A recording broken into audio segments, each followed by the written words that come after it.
If you've ever driven with Dennis, you'll know that he is a huge country music fan.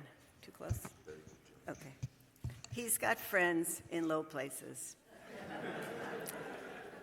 So over the years, I've listened to the lyrics of these songs. They are not all about love gone wrong, fishing, and trucks, although to be honest, most of them are. But one very poignant song connected me to this week's Parsha. It's by a lesser-known artist, Mary Gauthier, and it's called Mercy Now. Let me read a verse. Yeah, we could all use a little mercy now. I know we don't deserve it, but we need it anyhow. We hang in the balance between hell and hallowed ground. Every single one of us could use some mercy now. Yes, we could use some mercy now. We're living in challenging times, unprecedented, really. We're exhausted by the barrage of damage to our institutions and democracy, the pain of losses in our Jewish communities. Everywhere we look, and I'm including Israel, we see the wreckage caused by reckless governments, cruelty and negligence masquerading as policy, and officials putting self before the people they are elected to serve. Things seem out of control, or at least out of our control. So it can, I think, feel normal to look elsewhere for help, maybe turn to God with a plea, give us a break. And this is exactly what Moshe does in this morning's Parsha, Vaetchanan. Like us, Moshe could use some mercy. Chapter 3, verse 23, Moshe recounts when he asked God to allow him to enter the promised land. He says, I pleaded with the Lord at that time, saying, O Lord God, you who let your servant see the first works of your greatness and your mighty hand, you whose powerful deeds no God in heaven or on earth can equal, let me, I pray, cross over and see the good land on the other side of the Jordan, that good hill country. And as we know, God refuses the request. Moshe continues speaking to the people. But the Lord was wrathful with me on your account and would not listen to me. The Lord said to me, enough, never speak to me of this matter again. Moshe begs God to allow him to enter the land.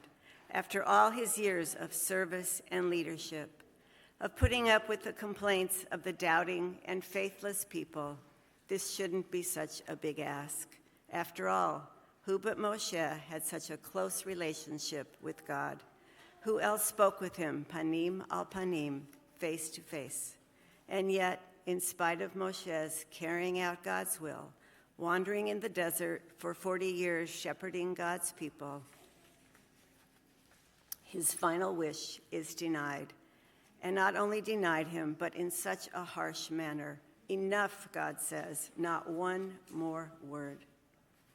The word Moshe uses in making his request, Vaetchanan, is found only once in the Torah, and it is here in our Parsha.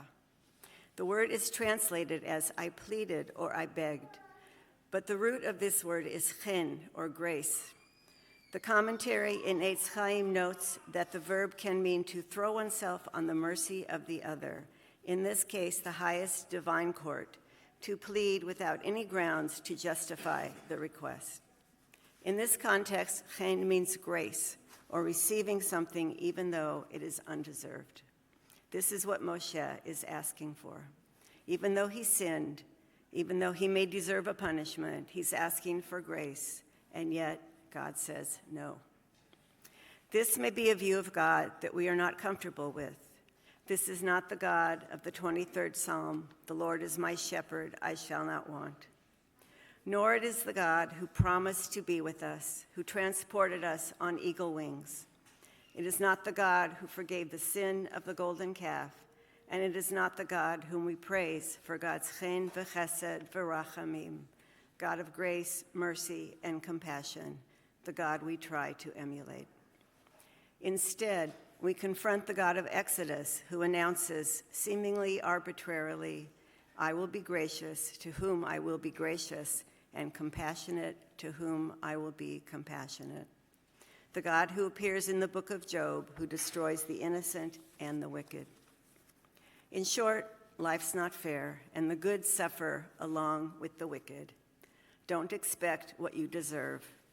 Or to put it more locally, we may have been responsible citizens, but yet we are still subject to a government that horrifies so many of us. So how do we reconcile the God we meet in this morning's Parsha, the not-so-merciful one, with the God of love we aspire to imitate? There's a Midrash Tanhuma, that may help us out. That Midrash expounds on Moshe's plea to God in a touching and, I think, helpful way, and reinforces the idea that, like it or not, no one, not us and not Moshe, has a claim on the Creator. The story picks up where Deuteronomy leaves off. Distraught by God's refusal to allow him into the land, the Midrash describes Moshe as traveling from place to place, seeking intercessors on his behalf. First, he asks help from heaven and earth, then from the stars and the planets, from the mountains and hills, and from the great sea. Again, he is denied by each and every one of them. As if the previous divine scolding wasn't enough, God tells Moshe in the Midrash that your prayer is not heard on this matter. Moshe plaintively offers a bargain. He will live in the land just 2 or 3 years, and then he will die. Again, no. Moshe sobs and weeps, expresses his fear of the angel of death, and recites back to God God's 13 attributes. At this point, God gives a little. God explains to Moshe that God has sworn 2 oaths. The first oath is that Moshe must die, and the second is that Israel must be destroyed, but that God can only repeal one of them. Moshe then understands that he must die so that God's people can live. He accepts not only the verdict, but importantly, he understands that his time is past, and it is now Joshua's time to lead. In a final tender moment, the Midrash tells us that Moshe's soul departed with a kiss from the Holy One, and that it is God's self who buried Moshe in Moab. At last, at the moment of his death, God grants some loving kindness, but not mercy. So what is the lesson our sages want us to learn? Here are a few that came to my mind. That God isn't going to rescue us by God's grace, but that we are going to have to figure things out for ourselves. That the Torah, which Moshe conveyed to us, will be our eternal guide, and that it will be enough. That we need to internalize those sacred values, and that our actions must adhere to them. That we must accept our mortality, but never give up on our ability and obligation to bring the change we seek during our lifetimes. That leadership is not permanent, neither the good nor the bad. Yes, we could use a little mercy now. Like all of you, I hope it arrives soon. But until then, let's continue to do our part in making it unnecessary. Shabbat Shalom.